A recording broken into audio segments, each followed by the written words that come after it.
In recent years, Clash of Clans has gotten easier, a lot easier. I stopped opening my defense log because 90% of my defenses were 3 stars. And it begs the question, does base design even matter anymore? And in today's video, I'm going to be trying to debunk how and when offense got stronger than defense, why 3 stars are easier to get than ever, and do defenses need a buff, or do you think offenses need a nerf? But yeah, enjoy the video.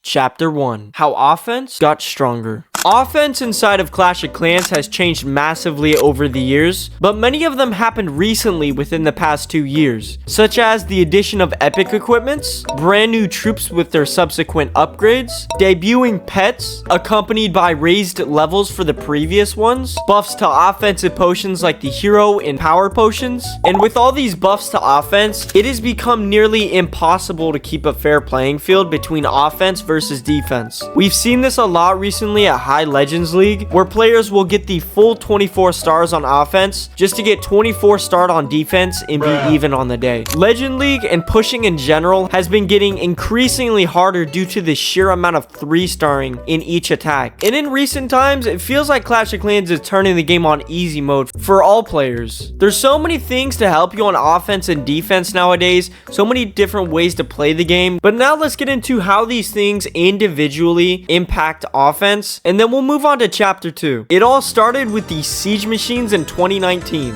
One of the biggest changes to offensive play, allowing you to get your clan castle troops deep within the base, giving powerful support for attacking troops. And siege machines in and of themselves do a really good job to help creativity come back to Clash of Clans, allowing every single type of troop to be fit into that clan castle. And with the addition of invisibility spells, clone spells, you can get really creative with what you put in there. But that is for the people who look into it a little more. So the addition of siege machines wasn't necessarily a massive impact where everybody could 3-star, but I gotta say, the pet system being added in 2020 really changed things. Pets gave heroes new abilities, and on release, pets like the Yak, Unicorn, Electro Owl, and Lassie just add a whole bunch of different abilities like healing. Electro Owl zaps in between 2 buildings, Yak breaks walls, and Lassie's just Lassie. But the biggest thing, in my opinion, that really made pets stand out is that they did extra damage for absolutely no reason. No reason at all. Making the heroes have high survivability with these little pets by their sides. And trust me, it only gets worse from here, guys. It only does. Well, I guess better in a term of offense, but you know. And moving on from the pets,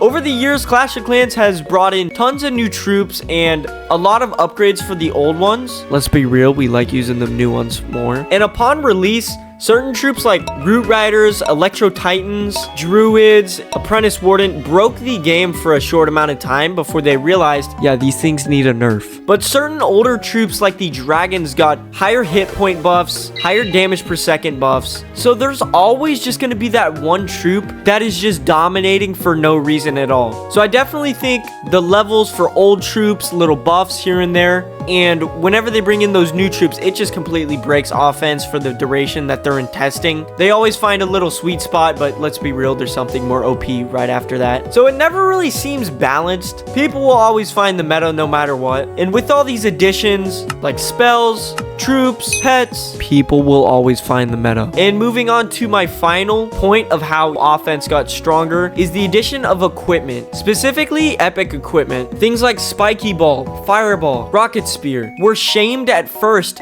just to be buffed later, and now they're the meta. It's become virtually impossible to not 3-star. If you have an army, found out the optimal equipments for it, have a good clan castle and siege machine strategy, you're using the best troops and the best army available, it's become very unlikely for you to not 3-star using all those things. That's if you're smart enough to use the best strategies as they're coming out. But that's going to do it for chapter 1, and we're moving on to chapter 2. Why 3-stars are easier to get now than ever. With the improvement in troop flexibility, attackers are able to plan out everything in advance, know what you're going to get value out of. For example, you'll see a lonely Inferno tower on the side of the base and use your Spiky Ball take out a whole compartment. And with the Warden, you can hit one of those crazy invis Town Hall snipes, which, yeah, those things are insane, especially with the giant arrows. But yeah, just offensive planning has been better than ever. And to go along with this, many troops have the ability to literally ignore half of the base. For example, walls are not a thing with root riders, air defenses are not a thing with root riders, multi-target infernos are not a thing with root riders, and single target infernos are not a thing with skeleton spells protecting your root riders. Oh, and if you didn't have enough ignoring, did you know there's an overgrowth spell that can ignore a huge area of defenses for a full 30 seconds? Yeah, that's really grand, isn't it? And I feel like as a whole, Clash of Clans players, if you're not good at attacking by now, you're either new to the game or your IQ is less than 50. Pretty much everybody knows, clear a path for yourself and then head in. And a lot of skilled players have gotten a feel for their usage of hero abilities. I talked about this literally a few seconds ago. But stuff like Royal Champion Shield, Fireball, Spiky Ball, people have just learned how to use their abilities better, which I'm very proud of you guys. Give a round of applause for everybody in the comments. We have evolved a little bit. And I would like to also point out that traps have just been bad for so long. The only one that remotely does something to stop your attack is the Seeking Air Mine. I haven't felt the wrath of a tornado trap in a minute. And to be honest, as a whole, defensive buffs have not kept their pace with offensive buffs. I've just seen so many additions to offense, and then you're just like, oh, Expos have 100 increased health. Like, what? How is that fair? And these newer, stronger troops need like, what, 2 or 3 levels to be good?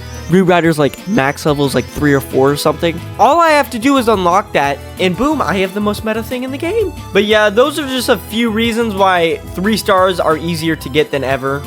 Ooh, I forgot. YouTube videos for absolutely everything you need to learn about Clash of Clans. I made a few. Yeah, we live in the digital age. But moving on to chapter 3, do defenses need a buff or does offense need a nerf? And in my opinion, I'm fine with either one. I specifically think offense might need a bit of a nerf, but not so much so that your P.E.K.K.A.s need 5 hits for an elixir collector. I'm not talking about that. But tiny scale decreases on health points and damage per second per troop, I feel like this would honestly balance the game a little more. And I get that Clash of Clans was trying to be clever with the fire spitter and the addition of the eagle merging with the town hall, but some of those things are just why? You made the town hall do less DPS than it did before when it was unmerged with the eagle, so which just, I can't even fathom why they would do that. I'm glad I'm not town hall 17 and I don't have to deal with a trash town hall. I'm sorry, everybody. But to be honest, I don't know. Defenses need higher health. Traps need to be reworked a little. I feel like some of them, you know, just aren't as useful and don't have their place within the game, or buffed. I mean, they don't have to be reworked. I mean, just buffing, please. I'm saying this as somebody who has played and gotten 3 stars on every attack. It gets a little boring just using the same troops getting 3 stars over and over. I need some like challenge, man. Yes, I know you can make your own challenge, but yeah, why would you? And honestly, base design relevance as a whole doesn't really matter. I've been working around this concept the entire video. Nowadays, it feels like your base design doesn't matter. No matter what, you're gonna be getting 3 stars. So what's the fault in rushing your base, having fun and making some little trolley trap bases? Because at the end of the day, every time we log out, we're gonna lose 30 trophies and get a shield. Let's be real. Unless you're like me and you stay on 24/7. And offense has clearly outpaced defense in the past couple of years, and I would like to see an overturn of certain things because defense has not received the same level of enhancement as offense. There's a growing need to buff some of these defenses or just nerf offense as a whole. But you guys let me know what you think in the comments. And guys, we are almost at 5,000 subscribers, which is also when I can get my creator code for the Clash of Clans item shop, which would absolutely make my day if you guys listening would hit that subscribe button and help me out. And if you want to support me a little bit more, you can hit the like button on your way out of the video as well. But I hope each and every one of you guys have a great rest of your day or night. Bye bye.